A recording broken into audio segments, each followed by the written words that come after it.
ඊශ්‍රායලය සහ ඉරානය අතර පවතින නොසන්සුන්කාරී තත්ත්වය දිගින් දිගටම දරුණුවතට හැරමින් පවතිනවා. ඉතින් ප්‍රින්ස් අපිට පැහැදිලි කිරීමක් ලබා දෙන්න දැනට තියෙන වර්තමාන තත්ත්වය පිළිබඳව. ඔව් අපි කතා කරොත් මේ ඊශ්‍රායල සහ ඉරාන යුද්ධමය තත්ත්වය ගැන පසුගිය 13 වෙනිදා ඊශ්‍රායලය මූලික වශයෙන්ම ප්‍රහාරයක් නිකුත් කරා ඉරානය වෙත.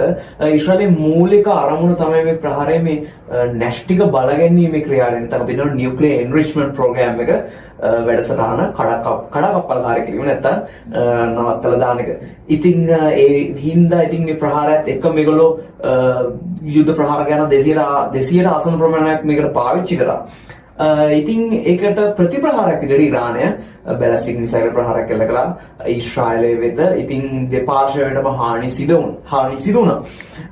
ඉතින් අපි ගත්තොත් එහෙම සාම සාකච්ඡා ගැන වර්තමාන තත්ත්වය වන විට මේ සාම සාකච්ඡා කියන පදනම බිඳ වැටෙමින් පවතිනවා. ඉතින් ඉරානය